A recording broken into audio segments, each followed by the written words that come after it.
तर दुसरीकडे उद्धव ठाकरेंकडे ना सत्ता ना राजकीय ताकद. त्यांच्या भाषणात कुठेही नाविन्यपूर्ण असं नव्हतं. कुठेही शेतकऱ्यांच्या वेदनावर आणि व्यथा. मित्रांनो नमस्कार. मनोगतमध्ये आपले मनापासून स्वागत. मित्रांनो, दसऱ्याच्या दिवशी महाराष्ट्रामध्ये 5 ठिकाणी मेळावे झाले. पण या मेळाव्यामधून विचारांचं सोनं मिळालं का, की द्वेषाचं लोखंड? चला मित्रांनो, याच विषयावर आपण बोलूया. आणि या दसरा मेळाव्यामध्ये कोण जिंकलंय आणि या युद्धामध्ये कोण हरलंय, यावर आपण या एपिसोडच्या माध्यमातून बोलूया. उद्धव ठाकरे जिंकले की एकनाथ शिंदे जिंकले? मुंबईच्या गोरेगावमध्ये एकनाथ शिंदे आणि शिवतीर्थावर उद्धव ठाकरे, भगवानगडावर पंकजा मुंडे आणि RSSचा नागपूरमधील मेळावा जो मोहन भागवतांनी घेतला, त्यानंतर मनोज जरांगेंचा जन आक्रोश मेळावा हा विजयादशमीच्या निमित्ताने पार पडला. सगळीकडे झेंडे, जयघोष आणि गर्दी होती. पण मित्रांनो, या गर्दीमध्ये विचार दिसला का? अजिबात दिसलेला नाहीत. या गर्दीमध्ये जी दिसती ती फक्त टीका दिसली, द्वेष दिसला, विखार दिसला आणि आरोपांचे फटाके मात्र या मेळाव्यातून फुटले. महाराष्ट्रातील भवितव्यावर, महाराष्ट्रातील पुढच्या रोड मॅपवर एकही शब्द या मेळाव्यातून उच्चारला गेला नाही. शेतकऱ्यांच्या वेदनावर आणि व्यथांवर गांभीर्याने चर्चा अजिबात झालेली नाही. सगळीकडे मी मी आणि मी आणि हा वाईट तो वाईट असंच या मेळाव्यातून प्रतिध्वनित झालं. पण मित्रांनो थांबा, या सगळ्या मेळाव्यात उद्धव ठाकरेंचा मेळावा आणि एकनाथ शिंदेच्या मेळाव्याच्या बाबत आपण चर्चा करूया. या मेळाव्यामध्ये कोणता मेळावा सरस ठरला, या विषयावर आपण या माध्यमातून चर्चा करूया. एकनाथ शिंदे आज महाराष्ट्राच्या सत्तेत आहेत. एकनाथ शिंदेंना महाराष्ट्राचे मुख्यमंत्री देवेंद्र फडणवीसांचा पाठिंबा आहे. त्याचबरोबर एकनाथ शिंदेंना दिल्लीतील महाशक्तीचा हा पाठिंबा देखील आहे. तर दुसरीकडे उद्धव ठाकरेंकडे ना सत्ता ना राजकीय ताकद. फक्त विधानसभेच्या सभागृहामध्ये 20 आमदार आज उद्धव ठाकरेंकडे आहेत. पण तरीही उद्धव ठाकरेंचा मेळावा हा लक्षणीय ठरला. उद्धव ठाकरेंच्या मेळाव्यामध्ये पावसामध्ये आणि चिखलामध्ये गर्दीने ठासून भरलेले शिवतीर्थावरील शिवाजी पार्कवरील मैदान हे मात्र लक्षवेधी ठरले. लोक कान देऊन व पावसात एकचित्त होऊन उद्धवजींचं भाषण ऐकत होते. त्या तुलनेत शिंदेचा गोरेगावमधील नेस्को हॉलमधील अतिशय मर्यादित लोकसंख्या असलेला मेळावा पार पडला. या मेळाव्यामध्ये एकनाथ शिंदेचं भाषण चालू असताना दरवाजे बंद करून लोक बसलेले होते.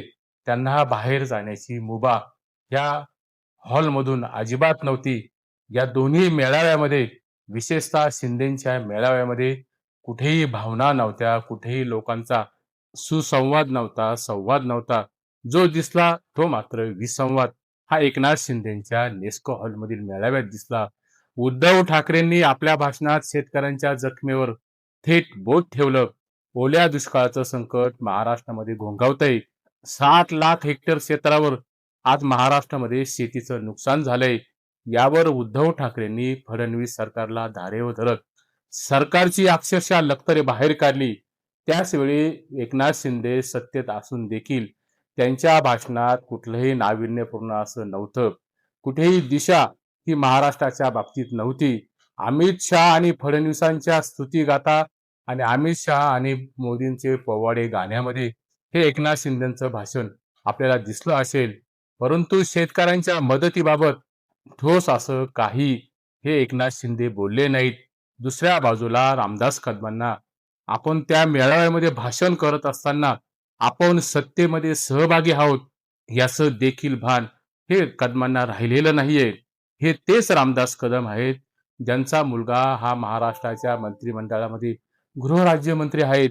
आणि हे तेच रामदास कदम आहेत ज्यांच्या पत्नीच्या नावे मुंबईमध्ये डान्स बार आहेत. रामदास कदमांचं वक्तव्य ऐकून तर महाराष्ट्र अक्षरशः थक्क झाला. बाळासाहेब ठाकरेंच्या निधनावरून राजकारण करायचं धाडस त्यांनी केलं. वास्तविक कुठलाही मृत व्यक्तीच्या नावाने राजकारण हे होता कामा नयेत. ही महाराष्ट्राची प्रगल्भ अशी संस्कृती आहे. परंतु त्या संस्कृतीला फाट्यावर मारण्याचं काम हे रामदास कदमांनी आपल्या द्वेषपूर्ण नव्हे तर विखारपूर्ण भाषणामध्ये हे केलं. आणि रामदास कदमांचं भाषण पाहिल्यावर नक्कीच मनाला असं वाटलं की हा महाराष्ट्र आहे की महाराष्ट्रातील सर्कस आहेत. असाही उद्वेगजनक सवाल हा या ठिकाणी निर्माण होतोय. राज्यामध्ये आज दररोज शेतकरी आत्महत्या करतायत. रोज दिवसागणिक 8 शेतकरी आत्महत्या करत असल्याचं मकरंद पाटील जाधव हे त्या खात्याचे मंत्री, पुनर्वसन मंत्री आहेत. त्यांनी एका प्रश्नोत्तराच्या तासात हे सभागृहामध्ये सांगितलेलं होतं. महाराष्ट्रामध्ये आज अक्षरशः शेतकऱ्यांच्या घरासमोर, दारासमोर चिता पेटतायत. राज्यातील अनेक प्रश्नावर हे रामदास कदमांना बोलता आलं असतं, तसंच हे एकनाथ शिंदेना देखील बोलता आलं असतं. परंतु डुकरासमोर माणिक मोती असले तरी तो मातीच तुडवतो, असंच रामदास कदमांचं याबाबत झाल्याचं आपल्याला म्हणावं लागेल. मी जे काही बोलतोय ते कदाचित अनेकांना पटणार नाही, पण आपल्या देशात आणि राज्यात नालायकांची संख्या कमी नाही, तर ती मात्र दिवसेंदिवस दिवसागणिक ही वाढते, असं माझं व्यक्तिगत मत या ठिकाणी बनलंय. 2 दिवसापूर्वी संपूर्ण कापूस पीक हातचं गेल्याने, मुलीचे लग्न 6 महिन्यावर आल्याने पैसे कसे उभे करायचे या विवंचनेमध्ये अतिवृष्टी सर्वस्व गमावलेल्या धुळे जिल्ह्यातील शेतकऱ्याने विजयादशमीच्या दिवशी कीटकनाशक घेऊन आत्महत्या केली.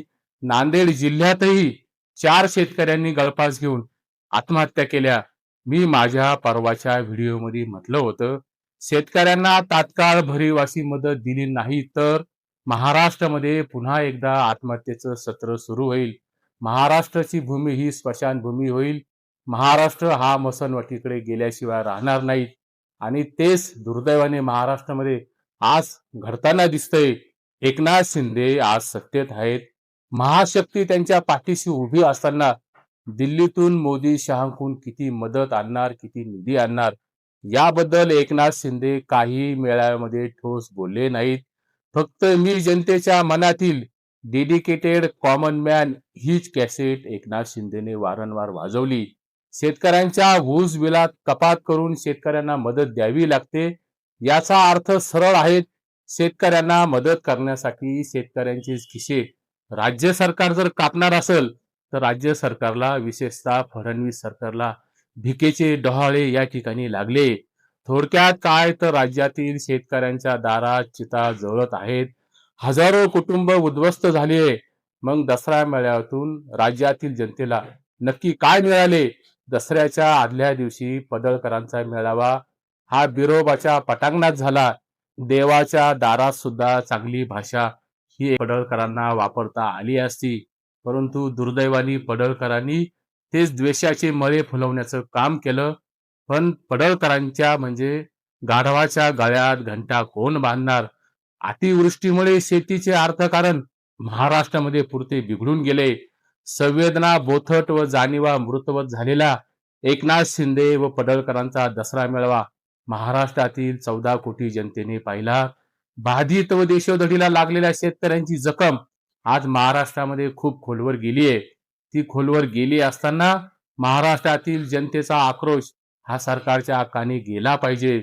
मेंदू शाबूत असलेला आणि पाठीचा कणा ताट असलेल्या शेतकऱ्यांचा आक्रोश हा सरकार, विशेषतः देवेंद्र फडणवीस सरकार कधी ऐकणार आहेत? पूछता है महाराष्ट्र. मित्रांनो, रावणाला 10 तोंडे होती असं म्हटलं जातं, असं म्हणतात, पण रावण मात्र दुतोंडी नव्हतात, हे ध्यानात घ्या. हे सांगण्याचं कारण असं, मुख्यमंत्री महोदय देवेंद्र फडणवीस हे विरोधी पक्ष नेते असताना ओला दुष्काळ जाहीर करा असं तत्कालीन उद्धव ठाकरे सरकारला सांगत होते. परंतु आज मात्र दुष्काळ जाहीर करताना दुष्काळाची म्हणजे ओल्या दुष्काळाची संज्ञा ही मॅन्युअल मध्ये नाहीत असं धांदात खोटं सांगून महाराष्ट्रातील जनतेला बनवाबनवी करण्याचा प्रयत्न हे या निमित्ताने करत आहेत. मित्रांनो, आज एवढेच. व्हिडिओ आवडला तर लाईक करा, चॅनेलला सबस्क्राईब करा. नमस्कार.